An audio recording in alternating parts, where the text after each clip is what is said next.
Jesus disse aos seus discípulos: Havia um homem rico que tinha um administrador que cuidava dos seus bens. Foram dizer a esse homem que o administrador estava desperdiçando o dinheiro dele. Por isso ele o chamou e disse: Eu andei ouvindo umas coisas a respeito de você. Agora preste conta da sua administração, porque você não pode mais continuar como meu administrador. Aí o administrador pensou: o patrão está me despedindo. E agora? O que é que eu vou fazer? Não tenho forças para cavar a terra e tenho vergonha de pedir esmolas. Ah, já sei o que vou fazer. Assim, quando for mandado embora, terei amigos que me receberão nas suas casas. Então, ele chamou todos os devedores do patrão e perguntou para o primeiro: Quanto é que você está devendo para o meu patrão? 100 barris de azeite, respondeu ele. O administrador disse: Aqui está a sua conta. Sente-se e escreva 50. Para o outro, ele perguntou: E você, quanto está devendo? 1000 medidas de trigo, respondeu ele. Escreva 800, mandou o administrador. E o patrão desse administrador desonesto o elogiou pela sua esperteza. E Jesus continuou: As pessoas deste mundo são muito mais espertas nos seus negócios do que as pessoas que pertencem à luz. Por isso eu digo a vocês: usem as riquezas deste mundo para conseguir amigos, a fim de que, quando as riquezas faltarem, eles recebam vocês no lar eterno. Quem é fiel nas coisas pequenas, também será nas grandes. E quem é desonesto nas coisas pequenas, também será nas grandes. Pois se vocês não forem honestos com as riquezas deste mundo, quem vai pôr vocês para tomar conta das riquezas verdadeiras? E se não forem honestos com o que é dos outros, quem lhes dará o que é de vocês? Um escravo não pode servir a 2 donos ao mesmo tempo, pois vai rejeitar um e preferir o outro, ou será fiel a um e desprezará o outro. Vocês não podem servir a Deus e também servir ao dinheiro. A parábola do administrador desonesto é considerada pelos estudiosos do Novo Testamento como uma das mais difíceis de se compreender. Uma leitura rápida do texto pode revelar que, aparentemente, Jesus está dando respaldo a práticas contrárias aos princípios éticos e morais mais básicos. Por exemplo, o herói da história é um funcionário fraudulento e corrupto que tinha dado um desfalque no seu patrão. O patrão parece não ser muito cuidadoso com a sua propriedade, já que não decide nem investigar o fato. Também não decide punir o funcionário desonesto e nem exige ser ressarcido pelo que tinha sido defraudado. Ele se limita apenas a demitir o administrador. Os devedores do patrão, que também aparecem na parábola, agiram como cúmplices do administrador desonesto, porque aceitaram o suborno, o que constitui em si um ato de corrupção passiva. A impunidade, no caso a do administrador desonesto, parece ser até valorizada, porque, ao que tudo indica, apesar dele ter perdido o emprego, não tinha perdido suas mordomias e ainda estava no comando das coisas do patrão. E, finalmente, esse sujeito desonesto e as pessoas deste mundo, que na tradução mais antiga chamava-se os filhos das trevas, são elogiados, enquanto as pessoas que pertencem à luz são ridicularizadas. Aliás, chega-se a sugerir que devemos comprar amigos com dinheiro sujo para mais tarde receber deles, em troca, alguns favores. Tudo isso já se constitui em um bom quebra-cabeças de interpretação desse texto.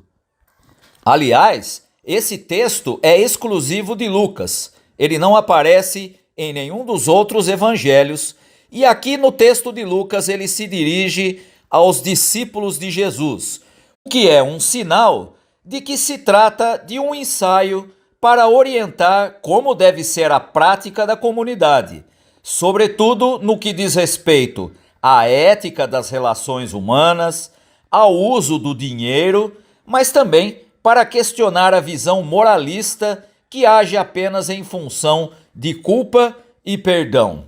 O texto, portanto, é mais amplo do que aparenta ser. Para entender o texto, precisamos compreender como eram as regras vigentes na época de Jesus. Naquela época, o administrador tinha o direito de cobrar juros pelo que emprestava a terceiros da fortuna do seu patrão. Uma parte desses juros ele entregava para o patrão e a outra, que possivelmente fosse até maior do que aquela repassada ao patrão, ficava com ele. Nesse caso, o que aconteceu é que, diante da realidade de desemprego que estava chegando, motivada pela ganância do administrador em relação ao que ganhava, ele decidiu minimizar as perdas. Em outras palavras, ele decide perder os anéis para não perder os dedos. E é por isso que ele chama os devedores do patrão e diminui a dívida deles, assumindo perder a parte dele nos juros que ele cobrava, com o objetivo de conseguir o apoio dos devedores do patrão no futuro. E é aí que está a sua esperteza. Essa é uma atitude precavida. Com a riqueza do outro, ele procurou fazer amigos. Mas é preciso lembrar que esse administrador não é o único herói controverso das parábolas de Jesus. Nós podemos citar também o juiz iníquo, que só julga mediante a apurrinhação da viúva, o vizinho rabugento, que não quer ser perturbado à noite, e há ainda o homem que passa o outro para trás, comprando dele um terreno no qual havia um tesouro escondido, entre outros exemplos que poderíamos citar. Kenneth Bailey, professor de teologia e linguista norte-americano, pode nos ajudar a entender o sentido desse texto. Ele sugere que nessas histórias esteja sendo empregado o princípio rabínico do leve para o pesado, do que é mais leve para o que é mais pesado. Assim, para entender o desfecho disso que está sendo exposto nessa parábola, deve-se levar em conta a expressão quanto mais. Ou seja, se a viúva recebeu o que precisava dessa espécie de juiz, isso você vai encontrar lá em Lucas 18, 1 a 9, quanto mais haveremos de receber de Deus. Se aquele homem recebeu pão tarde da noite de um vizinho tão rabugento, isso você vai encontrar no capítulo 11 de Lucas, quanto mais nós haveremos de receber de Deus. Se este administrador, voltando para o nosso texto, se esse administrador desonesto resolveu o seu problema confiando na misericórdia do seu Senhor, quanto mais Deus nos ajudará a enfrentar as nossas crises se confiarmos nas suas misericórdias. Olhando desse ponto de vista, em última instância, o herói da parábola não é o administrador infiel ou o administrador desonesto, como também não era o juiz iníquo ou o vizinho rabugento. O herói é o próprio Deus. Deus está muito acima de qualquer protagonista humano. Teríamos então, se assim fazem os homens, quanto mais Deus. No caso desta parábola especificamente, a pergunta-chave seria algo como: se os filhos deste século são assim astutos em relação ao que lhes diz respeito, quanto mais astutos deveriam ser os filhos da luz em relação às coisas de Deus. Veja que essa forma de compreender abre uma compreensão muito mais ampla do significado dessa parábola. A parte final do texto, que vai dos versículos 8 até o versículo 13, traz o desfecho da parábola e é certamente um arranjo literário, por se achar que ela precisava de solução de continuidade, ou simplesmente porque os temas pareciam muito próximos. O foco desta parte é a lição sobre a impossibilidade de servir a Deus e a Mamon, ou nas traduções mais recentes, a Deus e ao dinheiro ou à riqueza. Depois de dizer que quem é fiel nas coisas pequenas também será nas grandes, e que quem é desonesto nas coisas pequenas também será nas grandes, Jesus afirma que um escravo, um servo, não pode servir a dois donos ao mesmo tempo. E aqui é importante entendermos como funciona a escatologia do reino. Na escatologia do reino, não faz o menor sentido gastarmos energia andando ansiosos por causa de bens materiais, buscando o prestígio dos primeiros lugares ou o conforto e as benesses junto aos poderosos do momento. O seguidor e a seguidora de Cristo só tem um Senhor, e esse não é e nunca será o dinheiro. Porque até hoje ninguém conseguiu servir a dois patrões, simultânea e satisfatoriamente. Porque mais cedo ou mais tarde, acaba gostando mais de um e desprezando o outro, e consequentemente se dedica mais a um e negligencia o outro.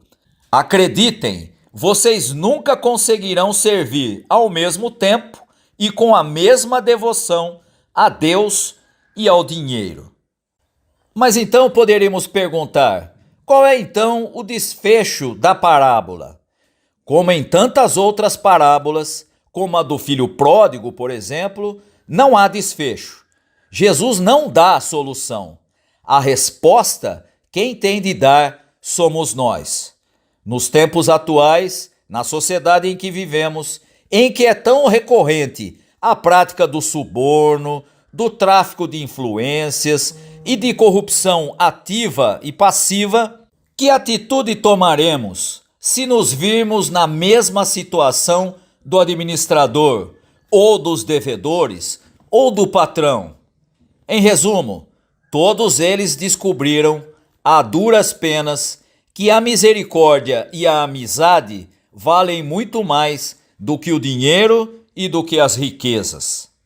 E quero concluir a nossa reflexão de hoje com um insight, uma expressão usada por um amigo, o reverendo Luiz Carlos Ramos, que faz a seguinte afirmação: minha intuição é a de que talvez a única maneira de explicar essa parábola seria se tivéssemos acesso à entonação de Jesus quando ele a conta.